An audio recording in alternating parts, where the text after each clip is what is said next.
అవకాశాన్ని ఇచ్చినటువంటి సంఘ పెద్దలకు నా హృదయపూర్వక ధన్యవాదాలు తెలియజేస్తూ ఉన్నాను. అదేవిధంగా వారమంతా కష్టపడి పనిచేసి మరి దేవుని యొక్క సన్నిధిలో దేవునిని ఆరాధించటానికి, దేవునిని స్తుతించటానికి, దేవునిని గణపరచటానికి, దేవుని యొక్క సన్నిధిలో దొరికే దేవుని ఉన్నతమైనటువంటి ఆశీర్వాదాలు పొందుకోవటానికి, ఆత్మీయ జీవితాన్ని బలపరచుకోవటానికి కూడి వచ్చిన మీ అందరికీ కూడా నా హృదయపూర్వక వందనాలు తెలియజేసిన వందనాలండి. వందనాలమ్మా. అందరూ బాగున్నారండి? ఒకసారి అందరం కలిసి దేవునికి స్తోత్రం చెల్లిందమ్మా. హల్లెలూయా, హల్లెలూయా. సియోను నుండి దేవాతి దేవుడు మనల్ని దీవించునుగాక. సియోను నుండి మనలను, మన కుటుంబాలను వర్ధిలింప చేయునుగాక. సంఘమును దినదినము అభివృద్ధి పరచునుగాక. మంచిదండి. మరి వారు మా వదినమ్మ గారు, బత్తుల పద్మ గారు మా మధ్యన ఉన్నారు. వారికి కూడా నా హృదయపూర్వక వందనాలు తెలియజేస్తున్నాను. అదేవిధంగా తమ్ముడు సుమంత్, వారి స్నేహితుడు, అదేవిధంగా మా బావమర్ది గారు ప్రవీణ్ గారు మా మధ్యన ఉన్నారు. వారికి కూడా నా హృదయపూర్వక వందనాలు తెలియజేస్తూ ఉన్నాను. మరి వారి గురించి, వారి కుటుంబాల గురించి, వారి ఉద్యోగుల గురించి మనం ప్రార్థన చేద్దాం. ఈ సమయంలో ప్రార్థన చేసుకుని పరిశుద్ధ గ్రంథంలో నుంచి మన ఆత్మీయ జీవితాలను బలపరిచే మాటలు, మన కుటుంబాలను బలపరిచే మాటలు, సంఘమును బలపరిచే మాటలు ధ్యానపూర్వకంగా అందరము కలిసి ఆలోచన చేద్దాం. ప్రార్థన చేసుకుందామండి. దయతో ప్రతి ఒక్కరూ ప్రార్థనలో ఏకీభవించాలని మిమ్మల్ని అందరినీ కోరుతున్నాను. ప్రార్థన. ప్రేమగల మా కన్న తండ్రి, మహోన్నతుడా, మహాగణుడా, మీ ఘనమైన శ్రేష్టమైన ఉన్నతమైన నామానికి స్తుతులు, స్తోత్రాలు, కృతజ్ఞత స్తుతులు చెల్లిస్తూ ఉన్నాను నాయన. దేవా, దీనిని అల్పుని ప్రభు, ఎన్నిక లేనివంటి వాడిని నాయన. మీరు ఏర్పాటు చేసుకున్నటువంటి మీ పరిశుద్ధ జనాంగము ముందు నాయన, మీరు వ్రాయించినటువంటి పరిశుద్ధ గ్రంథాన్ని చేతపట్టుకుని నిలబడి ఉన్నాను ప్రభువా. అయ్యా, నేను మాట్లాడితే వ్యర్థము నాయన. మీ మాటలు నాయన మీరు వినిపింపచేయండి. సమయోచితమైన జ్ఞానమునివ్వండి ప్రభువా. అయ్యా, ఇదిగో తండ్రి, మీ ఉన్నతమైన వాక్కులు నాయన పరిశుద్ధాత్మ శక్తితో నాయన మీ ఉన్నతమైన విలువైనటువంటి మాటలు ప్రభువా మీరు మాకు వినిపింపచేయండి. దేవ, ఇదిగో తండ్రి, అలసిన దేహాలతో ప్రభువా మీ ప్రియబిడ్డల ప్రభువా ఇదిగో తండ్రి మీ పాదాల చెంత కూర్చుని ఉన్నారు. బిడ్డలు కూడా చక్కగా మీ మాటలు వినటానికి నాయన మీ సహాయం దయచేయండి. దీనినైనా నన్ను మరుగుపరిచి మీ ఉన్నతమైన వాక్కులునైనా మీరు వినిపింపచేయమని ప్రభు మీ ప్రియకుమారుడును నా రక్షకుడును యేసుక్రీస్తు ప్రభులు వారి పేరిట ప్రార్థిస్తూ ఉన్నాను నా ప్రియ పరలోకపు తండ్రి, ఆమేన్. దేవుని ప్రియమైన వాళ్ళరా, దేవాతి దేవుడు మనల్ని ఎంతగానో ఆయన సజీవమైన రెక్కల చాటున కాచి కాపాడి, ఆయన కృప చూపించి, ఆయన దయ చూపించి మనలను, మన కుటుంబాలను ఆయన కాచి కాపాడి నడిపిస్తూ ఉన్నాడు. ఆయన సంకల్పము లేనిదే ఏది మన జీవితంలో జరగదు. దేవుడు ఎంతగానో ఆయన ప్రేమించి, ఆయన కృపలో, ఆయన దయలో ఈ సర్వ సృష్టిని దేవాతి దేవుడు కలుగు చేసుకున్నాడు. ఆయన నోటి యొక్క మాట ద్వారా, నోటి మాట ద్వారా ఆయన కలుగు చేసినటువంటి ఈ అనంత విశ్వం, ఈ అనంత విశ్వంలో దేవాతి దేవుడు మొట్టమొదటి మనిషిని ఏ విధంగా తయారు చేశాడో మనకు తెలియనిది కాదు. నేల మట్టితో ఆయన మొట్టమొదటి మనిషిని తయారు చేసినట్టు మనం చూస్తూ ఉన్నాం. ఆయన జీవాత్మను పోయగా నరుడు ఏమై ఉన్నాడంట? జీవాత్మ ఆయను అంటున్నాడు. నరుడు ప్రేమిన వల్లరా మొట్టమొదటి నరుడు ఆదాము. ఆదాము గారు ప్రేమిన వల్లరా మొట్టమొదటి మనిషి ఆయన ఈ భూమి మీద. ఆయన దేవుడు నిర్మించుకున్నాడు. తర్వాత తన భార్యను ప్రేమిన వల్లరా మరి ఎముకను తీసి, ఆదాము ఎముకలో నుంచి ఒక ఎముకను తీసి మరి తనకు భార్యగా చేసినట్టు మనం చూస్తూ ఉన్నాము.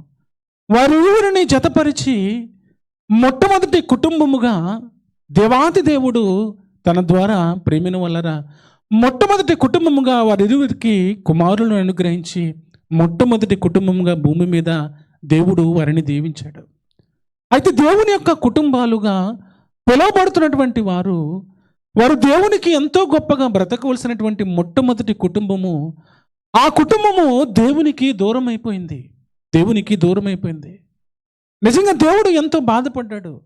సర్వ సృష్టిలో మొట్టమొదటి కుటుంబమైనటువంటి ఆ కుటుంబము దేవునికి దూరం అయిపోయినప్పుడు దేవుడు ఎంతో దుఃఖించాడు.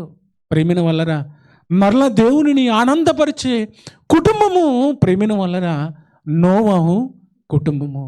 దేవునిని ఎంతో ఆనందపరిచింది ఆ కుటుంబం. దేవునిని ఎంతో గొప్ప చేసింది ఆ కుటుంబము. ఆ కుటుంబంలో ఉన్నటువంటి భర్త ఎంత గొప్పవాడు అంటే, ఎంత నీతిమంతుడు అన్న ఆలోచనలోకి వెళ్తే, దేవుడు ఏదైనా చెప్పాడు అంటే ప్రియమైన వాళ్ళరా, అది తప్పక నోవాహు గారు చేసేవారు. నోవాహు గారు చేసేవారు. దేవునికి నోవాహు గారు భయపడేవారు. ఒక యజమాని, కుటుంబ యజమాని ఎవరికి భయపడుతున్నారంటే, సర్వ సృష్టి కర్త అయినటువంటి ఆ దేవాతి దేవునికి భయపడినప్పుడు ప్రేమిన వలరా, భార్య కూడా ఎవరికి భయపడుతూ నివసిస్తుందంటే, భర్త ఏదైతే చెప్పాడో అదే చేస్తూ ఆమె భయపడుతూ తన బిడ్డలను దేవుని కొరకు ఉన్నతముగా పెంచుతూ ఉన్నారు. ఆ కుటుంబము దైవికమైనటువంటి కుటుంబము, దేవుని కుటుంబము. ఆ కుటుంబము ఎలా బ్రతికారు అన్న ఆలోచనలోకి వెళ్తే, దేవుని యందు నమ్మిక ఉంచి దేవుని యందు భయభక్తులు కలిగి బ్రతుకుతున్నప్పుడు ప్రియమైన వలరా, నిజంగా భయంకరమైనటువంటి ప్రమాదం నుంచి ఆ కుటుంబము కాపాడబడింది. ఈ భూమి మీద నిజంగా ప్రపంచంలో ఆలోచన చేస్తే, జనాంగం గురించి వెళ్తే ప్రియమైన వలరా, ఇప్పటికే 750 కోట్ల మంది పైగానే జనాంగము ఈ భూమి మీద బ్రతుకుతున్నారు. అంటే ఎవరి నుండి ఈ కుటుంబాలు ఈ విధంగా బ్రతుకుతున్నాయి అన్న ఆలోచనకు వెళ్తే, కేవలము దేవాతి దేవుడే తన కుటుంబాలను కాపాడి నడిపించుకుంటున్నాడు. అయితే పరిశుద్ధ గ్రంథంలోనికి వెళ్ళి ఈ కుటుంబాలకు తండ్రి ఎవరు అన్న ఆలోచనకు వెళ్తే, దేవాతి దేవుడు చెబుతున్నటువంటి మాటలు ఒకసారి చూద్దాం. చూడండి, పరిశుద్ధ గ్రంథంలోనికి వెళ్ళి ఎఫెసులు రాసినటువంటి పత్రిక 4వ అధ్యాయము 3వ అధ్యాయము 13వ వచనం నుంచి చూద్దామా, 14వ వచనం చూద్దాం. చూడండి, 14వ వచనం చూద్దామా. ఈ హేతువు చేత పరలోకమందును భూమి మీద ఉన్నను ప్రతి కుటుంబము ఏ తండ్రిని బట్టి కుటుంబం అని పిలువబడుతున్నదో ఆ తండ్రి ఎదుట నేను మోకాళ్ళుని అంటున్నాడు. చూడండి, అనగా భూమి మీద ఉన్నటువంటి కుటుంబాలు అన్నీ ఎవరిని బట్టి ఆశీర్వదింపబడ్డాయి, ఎవరిని బట్టి దీవింపబడ్డాయి, ఎవరిని బట్టి హెచ్చింపబడ్డాయి, ఎవరిని బట్టి ఈ కుటుంబాలు ఈ భూమి మీద బ్రతుకుతున్నాయి అన్న ఆలోచనకు వెళ్తే, ఈ కుటుంబాలకు తండ్రి అయినటువంటి దేవాతి దేవుడు ఆయన వలనే ప్రియమైన వలరా ఈ భూమి మీద కుటుంబాలు అనేవి ఈ భూమి మీద అభివృద్ధి చెందుతున్నాయి. ఎంతో గొప్పగా కుటుంబాలు ఉన్నతమైనటువంటి స్థితిలో ఉంటూ ఉన్నాయి. అయితే దేవుని యొక్క ఆశ ఏంటో తెలుసండి. దేవుని యొక్క ఆశ ఏమిటి అన్న ఆలోచనకు వెళ్తే ప్రియమైన వల్ల, ఈ భూమి మీద తన పిల్లలను అభివృద్ధి చేసుకుంటున్నాడు. ఎంతో గొప్పగా ఆయన అభివృద్ధి చేసుకుంటున్నాడు. వివాహాలు జరుగుతున్నాయి, వారిరువురిని దేవుడు జ్ఞాపకం చేసుకుంటున్నాడు. నిజంగా వారి గర్భఫలాలను ఇస్తూ ఉన్నాడు. పిల్లలు ఎంతో చక్కగా వారు ఎదుగుతూ ఉన్నారు. ఎంతో గొప్ప ఉన్నతమైనటువంటి స్థానాలలో, వారి మంచి మంచి ఉద్యోగాలలో వారు ఉంటూ ఉన్నారు. ఇంత గొప్ప అభివృద్ధి చెందుతున్నటువంటి తన కుటుంబాలు ఎక్కడ ఉండాలని దేవుడు ఆశ కలిగి ఉన్నాడు అన్న ఆలోచనకు వెళ్తే, ఎక్కడ ఉండాలి, వారు ఏ విధంగా ఇంకా అభివృద్ధి చెందాలన్న ఆశ కలిగి దేవాతి దేవుడు తన పిల్లలను కాపాడుతున్నాడు అన్న ఆలోచనకు వెళ్తే, దేవుని కుటుంబాలుగా ఈ భూమి మీద ఆయన పాదాల చెంత బ్రతుకుతున్నటువంటి కుటుంబాలు ప్రియమైన వాళ్ళరా ఎక్కడ ఉండాలి అంటే, దేవుని యొక్క కుటుంబాలుగా నిజంగా ఆయన పాదాల చెంత ప్రియమైన వాళ్ళరా అభివృద్ధి చెందుతూ ఉండాలి. చూడండి, నిజంగా దేవుని యొక్క కుటుంబాలు ప్రియమైన వాళ్ళరా. అయితే దేవుని యొక్క కుటుంబాలు ఎలా ఉండాలి? నిజంగా భర్త వస్తే భార్య సంఘానికి రాదు, ఆదివారం కదండి. తల్లిదండ్రులు వస్తే పిల్లలు సంఘానికి రారు, ఆరాధనకు రారు. నిజంగా తల్లిదండ్రులు భక్తిలో ఉంటే పిల్లలు ఎలా ఉంటారండి? భక్తికి దూరం అయిపోతుంటారు, దేవునికి దూరం అయిపోతుంటారు. పిల్లలు దేవుని యొక్క పాదాల చెంత ఎంతో గొప్పగా బ్రతుకుతుంటే తల్లిదండ్రులేమో దేవునికి దూరం అయిపోతుంటారు. భర్త దేవునికి దగ్గరగా వస్తూ ఉంటాడు, భార్య దేవునికి దూరం అయిపోతూ ఉంటుంది. భార్య దేవుని యొక్క పాదాల చెంత ఎంతో గొప్పగా ఎదుగుతూ ఉంది. అయితే భార్య ప్రియమైన వలన నిజంగా భర్త దేవునికి దూరం అయిపోతూ ఉంటాడు. చూసారా, నేటి కుటుంబాలు దేవుని కుటుంబాలు ప్రియమైన వలన ఎలా ఉన్న ఒక్కసారి ఆలోచన చేయాలి. దేవుని పిల్లలుగా ఈ భూమి మీద బ్రతుకుతున్నటువంటి మనము, దేవుని కుటుంబాలుగా ఈ భూమి మీద జీవిస్తున్నటువంటి మనము, మనలో ఉన్నటువంటి కుటుంబంలో ఉన్నటువంటి సభ్యులు ఎవరైనా దేవునికి దూరం అయిపోతూ ఉంటే వారిని రక్షించుకోవాలి. దేవుని కుటుంబాలుగా ప్రియమైన వాళ్ళరా ఈ భూమి మీద బ్రతుకుతున్నటువంటి మనము, దేవుని కుటుంబాలుగా ఈ భూమి మీద జీవిస్తున్నటువంటి మనము, ఆ దేవుని కుటుంబంలో మనం ఎలా ఉంటున్నాము, మనం ఎలా ఉంటున్నాము ప్రియమైన వాళ్ళరా? దేవుని కుటుంబంలో ఎవరైనా రక్షణలు దూరం అయిపోతుంటే వారిని ఏ విధంగా మనం కాపాడుకోవాలి ఆలోచన చేయాలి ప్రియమైన వాళ్ళరా. దేవుని పిల్లలుగా ఈ భూమి మీద బ్రతుకుతున్నటువంటి మనము, ఆశీర్వదింపబడినటువంటి కుటుంబాలుగా ఈ భూమి మీద బ్రతుకుతున్నటువంటి మనము, మన కుటుంబంలో ఎవరైనా దేవునికి దూరం అయిపోతుంటే వారిని ఎలా రక్షించుకోవాలి ప్రియమైన వాళ్ళని ఆలోచించండి. అయితే పరిశుద్ధ గ్రంథంలో ఒక కుటుంబం ఉందండి. పరిశుద్ధ గ్రంథంలో ఒక కుటుంబం ఉంది. ఆ కుటుంబంలో తన బిడ్డను ఏ విధంగా కాపాడుకుందో తెలుసా? ఒక తల్లి, ఒక తండ్రి, ఒక సహోదరి, ఒక కుటుంబముగా తన యొక్క కుమారుని ఏ విధంగా కాపాడుకుందో ఆలోచన చేస్తే ప్రియమైన వాళ్ళరా, ఒక కుటుంబములో ఉన్నటువంటి వారు, ఒక కుటుంబంలో ఉన్నటువంటి మనిషి నిజంగా దేవునికి దూరం అయిపోతుంటే వారిని ఏ విధంగా రక్షించుకోవాలన్న ఆశ కలిగి ఉండాలి. పరిశుద్ధ గ్రంథంలోనికి వెళ్ళి ఆలోచన చేస్తే ఆ కుటుంబం మనకు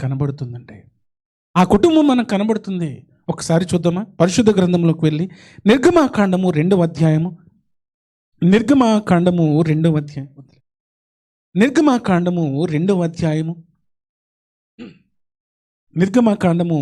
అధ్యాయం ప్రియమైన వాళ్ళరా, మొదటి వచనం ఒక్కసారి చూద్దాం. మొదటి వచనం, లేవి వంశస్థుడు ఒకడు వెళ్ళి లేవి కుమార్తెను వివాహము చేసుకునేను. ఆ స్త్రీ గర్భవతి అయి కుమారుని కని వాడి సుందరుడైనట్టు చూచి 3 నెలలు వానిని దాచెను. ప్రేమిన వాళ్ళరా, ఈ కుటుంబం ఎవరో తెలుసండి? ఏమండి, ఈ కుటుంబం ఎవరు? సంఖ్యాకాండంకి వెళ్దాం ఒకసారి. సంఖ్యాకాండము 26వ అధ్యాయము. సంఖ్యాకాండము ఎవరు ఈ లేవి వంశస్థుడు, ఎవరు ఈ లేవి వంశస్థురాలు అన్న ఆలోచనకు వెళ్తే సంఖ్యాకాండము 26వ అధ్యాయము 59వ వచనం చదువుదామమ్మ. 59వ వచనం, కహాతు అమ్రామును కనెను. అమ్రాము భార్య పేరు యెకెబెదు. ఆమె లేవి కుమార్తె. ఐగుప్తులలో ఆమె లేవికి పుట్టెను. ఆమె అమ్రోను వలన అహరోనును మోషేను వీరి సహోదరియగు మిరియామును కనెను. అనగా ఎవరు ఈ లేవి వంశస్థుడు, ఎవరు ఈ లేవి కుమార్తె అన్న ఆలోచనకు వెళ్తే మోషే గారి యొక్క తండ్రి గారు అమ్రాను, వారి తల్లి అయినటువంటి యెకెబెదు. ప్రేమిన వాళ్ళరా, వీరికి పుట్టినటువంటి కుమారుడు ఎప్పుడు పుట్టాడు అన్న ఆలోచనకు వెళ్తే హేరోదు అప్పటికే ఒక ప్రకటన చేశాడు. ఏమిటి ఆ ప్రకటన అన్న ఆలోచనలకు వెళ్తే ప్రేమిన వాళ్ళరా, ఇదిగో కుమారుడు పుడితే వాడిని ఏం చేయాలంట? చంపేయాలి. కుమార్తె పుడితే ఆమెను బ్రతకనివ్వాలి. ఇదిగో దేవుని యొక్క బిడ్డలు, దేవుని యొక్క జనాంగం పెరిగిపోతుందని వారిని ఏ విధంగా అయినా సరే హతమార్చాలని అలనాడు అప్పుడున్నటువంటి హేరోదు రాజు ప్రేమిన వాళ్ళరా ప్రకటన చేసినప్పుడు నిజంగా అక్కడ మగపిల్లవాడు పుడితే ఆ కుటుంబంలో నిజంగా ఎంతో రోదన ప్రేమిన వాళ్ళరా, ఎంతో రోదన. చంపేసేవారు. కుటుంబంలో కుమారుడు పుడితే చంపేసేవారు. అటువంటి సమయంలో ప్రేమిన వాళ్ళరా యెకెబెదు అడిగి ఉంటుందని తన భర్తని, ఏమండి ఒకవేళ కుమారుడు పుడితే మనం ఏం చేయాలి, ఒకవేళ కుమారుడు పుడితే ఎలాగండి అని అడిగే ఉంటుంది. కానీ ప్రేమిన వాళ్ళరా, కుమారుడే పుట్టాడు. ఆ కుమారుడు ఎలా ఉన్నాడని చెప్తున్నాడు? సుందరుడై ఉన్నాడు. మోషే తల్లి గారి భర్తకు చెబుతుంది, అమ్రానుకు చెప్తుంది, అయ్యా ఇదిగో నా కుమారుడు చాలా అందంగా ఉన్నాడు, ఒకసారి చూడండి. ఈ కుమారుని ఏ విధంగా అయినా మనం పెంచాలి, చాలా అందంగా ఉన్నాడు. ఇతడే గొప్ప నాయకుడిగా ఉంటాడేమో దేవుని యొక్క జనాంగానికి, ఇతడే గొప్ప నాయకుడిగా బ్రతుకుతాడేమో దేవుని యొక్క జనాంగానికి, దేవుని యొక్క జనాంగాన్ని నడిపించే ఒక గొప్ప నాయకుడిగా ఉంటాడేమో అని ప్రేమిన వల్లరా యెకెబెదు అమ్రానుతో చెబుతున్నప్పుడు నిజంగా వారి వేదన ఎలా ఉంటుంది చెప్పండి? ఏమండి, నిజంగా తల్లి ఎంత కష్టపడుతుందండి బిడ్డకు జన్మనివ్వటానికి. తల్లి ఎంత కష్టపడిపోతుంది బిడ్డకు జన్మనివ్వటానికి ఒకసారి ఆలోచన చేయండి. యెకెబెదు 9 నెలలు మోసిందండి. 9 నెలల ప్రేమిన వల్లరా కడుపులో మోయటం అంటే చాలా కష్టం కదా. ఎంత కష్టపడిపో ఉంటుంది ఆ తల్లి నిజంగా. అయితే పుట్టినటువంటి బిడ్డను ఏ విధంగా దూరం చేసుకుంటుందండి. దూరం చేసుకున్న పర్లేదు, చంపేయాలి. ఆజ్ఞ, రాజు ఆజ్ఞ. రాజు ఆజ్ఞ ఏమో చంపేయాలి. సాతాను కూడా ప్రియమైన వాళ్ళరా పరలోకంలో తర్కం చేస్తుందంట మోషేని గురించి. తెలుసా? మోషే యొక్క శరీరం గురించి తర్కం చేస్తుందంట. మికాయేలుతో తర్కం చేస్తుందంట అపవాది. యోధా పత్రికలో ఉంటుంది చూడండి. యోధా పత్రిక 1వ అధ్యాయము 9వ వచనం ఒకసారి చదువుదామమ్మా. 9వ వచనం. అయితే ప్రధాన దూత మికాయేలు అపవాదితో వాదించుచు మోషే యొక్క శరీరము గురించి ఏం చేస్తుందంట? తర్కిస్తూ ఉందంట. ప్రియమైన వాళ్ళరా, మోషే పుట్టినప్పుడు నిజంగా ఉన్నటువంటి ఆ సమయం ఎలా ఉందో ఒక్కసారి చూడండి. ఆ సమయం ఎలా ఉంది అన్న ఆలోచనలకు వెళ్తే ఇక్కడ రాజు ఆజ్ఞ. రాజు ఆజ్ఞ ఏంటంటే ఇదిగో పుట్టినటువంటి మగపిల్లను చంపివేయాలి. అక్కడ ఏమో సాతాను యొక్క ప్రియమైన వాళ్ళరా ప్రేరణ, ఆయన శరీరము గురించి తర్కం జరుగుతుంది. బ్రతకనివ్వకూడదని మోషే గారిని. ఎందుకంటే ఇతను గొప్ప నాయకుడైపోతాడు, గొప్ప నాయకుడైపోతాడు. అయితే ప్రియమైన వాళ్ళరా తల్లిదండ్రులుగా ఉన్నటువంటి వారు నిజంగా మోషేని ఏ విధంగా ఆ కుటుంబం రక్షించుకుందో తెలుసా? ఏ విధంగా ఆ కుటుంబాన్ని రక్షించుకుంది అన్న ఆలోచనకు వెళ్తే ప్రియమైన వాళ్ళరా చూడండి, పరిశుద్ధ గ్రంథంలో అక్కడ వ్రాయబడినటువంటి ఎన్ని నెలలు దాచారని చెప్తున్నాడు అక్కడ. 3 నెలలు వాణిని దాచెను. తరువాత ఆమె వాణిని దాచలేక ప్రియమైన వాళ్ళరా నిజంగా ఎంతో బాధపడుతుంది. చేతులారా 9 మాసాలు ప్రియమైన కడుపులో మోసి 3 నెలలు పెంచి ఏ విధంగా నా కుమారుని నేను చంపేయాలి? ఒకవేళ కుమారుడు కనుక పుట్టాడు, ఇంకో 3 నెలలు దాచారు అని కనుక రాజుకు తెలిస్తే భర్తను చంపేస్తారు, మోషే తల్లి గారిని చంపేస్తారు, మిర్యామును తన సహోదరిని చంపేస్తారు. ప్రియమైన వాళ్ళరా అయితే ఆమె ఏం చేస్తుందో తెలుసండి? ఆమె ఏం చేస్తుందో చూడండి. తరువాత ఆమె వాడిని దాచలేక వాని కొరకు ఒక జమ్మెపెట్ట తీసుకుని దానికి జిగటమనును కీలును పూసి అందులో ఆ పిల్లవాని దానిని పెట్టి ఏటి ఒడ్డున జమ్ములో దాచి ఉంచగా వానికి ఏమి సంభవించినో తెలుసుకున్నటకు వాని యొక్క దూరముగా నిలిచిండెను. ఫరో కుమార్తె స్నానము చేయుటకు ఏటికి వచ్చినప్పుడు ఆమె పనికత్తెలు ఏటి ఒడ్డు నడుచుచుండగా ఆమె నాచులో ఆ పెట్టెను చూచి తన పనికత్తెను ఒక దానిని పంపి దానిని తెప్పించి తెరచి ఆ పిల్లవాడిని చూచినప్పుడు ఆ పిల్లవాడు ఏడ్చిచుండగా చూచి వాని యందు కనికరించి వీడి హెబ్రీయుల పిల్లలలో నొక్కడెనెను. అప్పుడు వాని యొక్క ఫరో కుమార్తెతో నీ కొరకు ఈ పిల్లవాడిని పెంచుటకు నేను వెళ్ళి హెబ్రీ స్త్రీలలో ఒక దానిని పిలుచునుకు రానటం చూడండి. ఏమండి, ఆ యొక్క అక్క మిరియాము గారు ఏమని సెలవుస్తుందో తెలుసండి? ఆమె మాట్లాడుతున్నటువంటి మాట, ఒక కుటుంబంలో ఉన్నటువంటి వ్యక్తి నిజంగా వారిని ఏ విధంగా రక్షించుకోవాలో వారి ప్రయత్నాలు చూడండి. వారి ప్రయత్నాలు ఏ విధంగా ప్రయత్నాలు చేస్తున్నారు చూడండి. ఆమె అంటుంది, ఇదిగో నా తమ్ముడు అని అంటలేదు, ఆమె నా సహోదరుడు అని అంటలేదు. ఆమె ఇదిగో ఈ కుమారుని పెంచటానికి ఒక దాదిని తీసుకురామంటారా అని ప్రేమిన వల్లరా ఆ ఫరో కుమార్తెను అడుగుతుంది చూడండి. ఆ ఫరో కుమార్తెను అడుగుతుంది. తల్లిని తీసుకొస్తానంటలేదు, ఇతను నా సహోదరుడని చెప్పటం లేదు. వారు ఏ విధంగా అయినా సరే తన తమ్ముని రక్షించుకోవాలి, ఆ కుటుంబంలో వ్యక్తిని రక్షించుకోవాలని వారు ఎంత ప్రయత్నాలు చేస్తున్నారో ఒక్కసారి ఆలోచన చేయండి. వారు ఎన్ని ప్రయత్నాలు చేస్తున్నారో ఒక్కసారి ఆలోచన చేయండి. ఆమె అంటుంది, ఇదిగో నా తమ్ముడు అని చెప్పటం లేదు, లేదా నా తల్లిని తీసుకొస్తానని చెప్పట్లేదు. ప్రేమిన వలరా అయితే నిజంగా ఫరో కుమార్తె కనికర పడి ప్రేమిన వలరా సరే తీసుకురామంటుంది.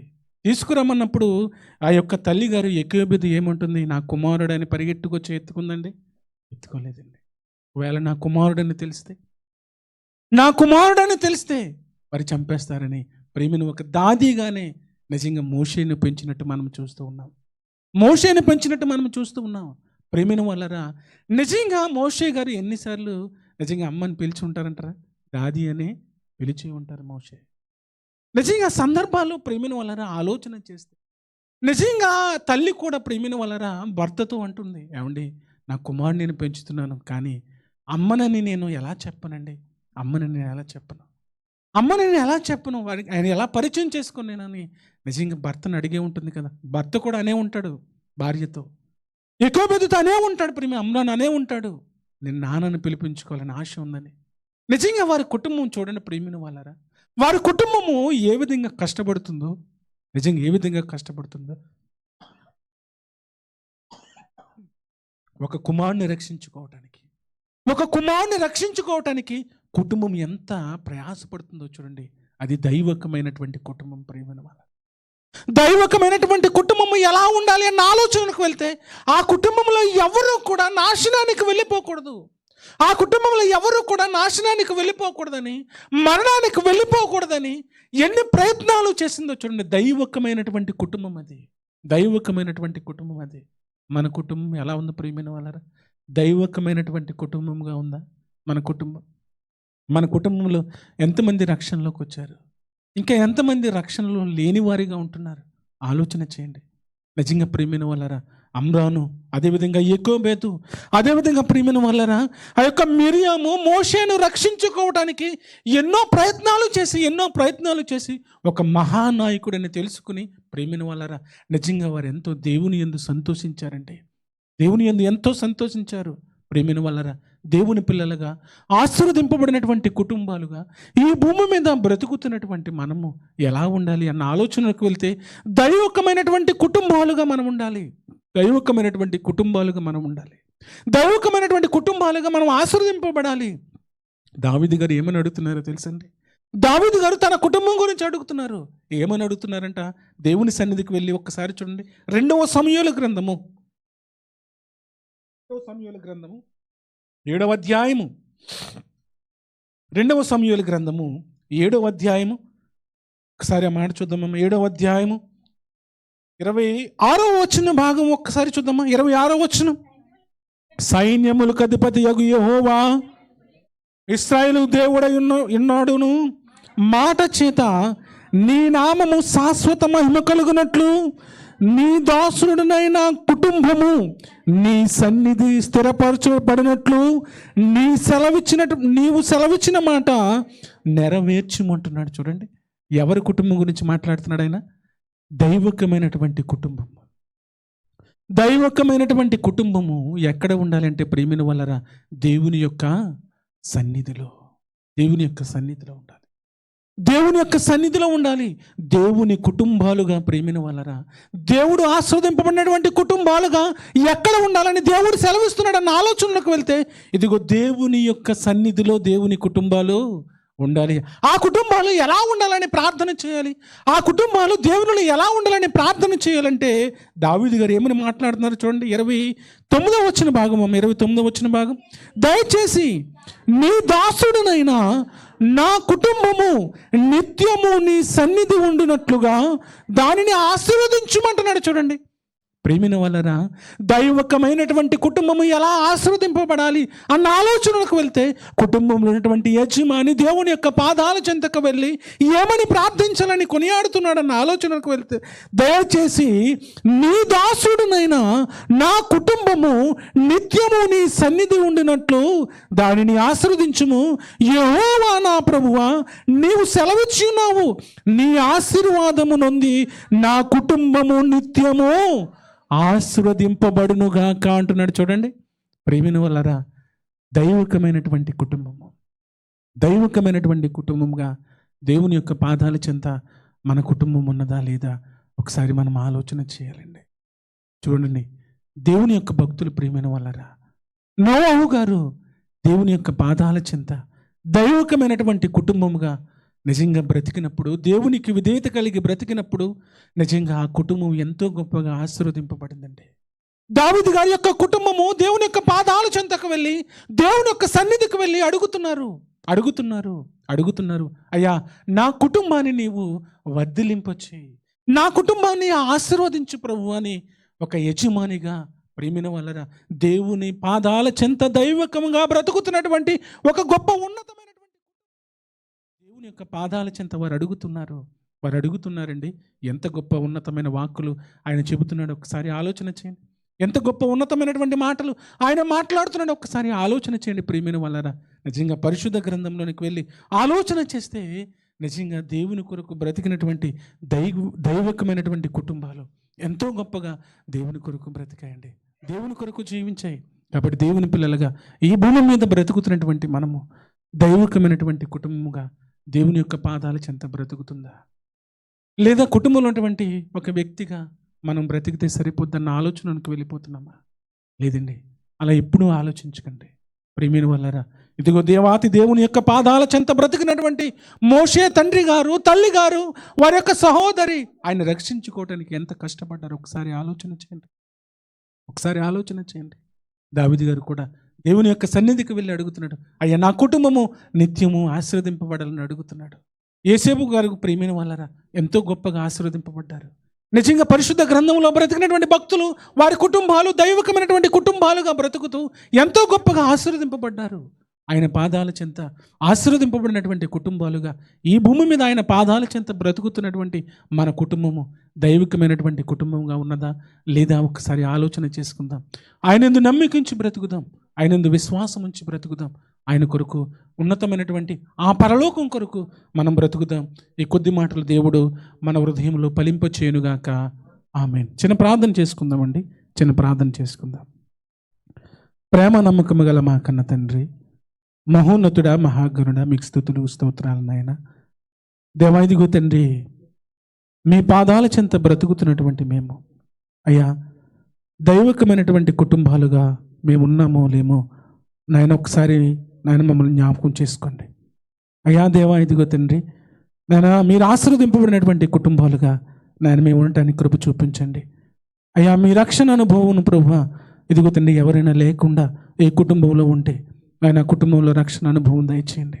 అయ్యా మీ దయలు మీ కృపలో నాయన కూడి వచ్చిన బిడ్డలందరినీ మీరు ఆశీర్వదించండి. వారి కుటుంబాలను ఆశీర్వదించండి. వారి కుటుంబంలో మేలులు శుభాలు దయచేయండి. దేవదిగో తండ్రి ప్రభువా, విన్న మాటల బిడ్డల యొక్క హృదయంలో నాయన ఫలింపు చేయండి. దైవికమైనటువంటి కుటుంబాలుగా దినదినము అభివృద్ధి పరచండి, ఆశీర్వదించండి.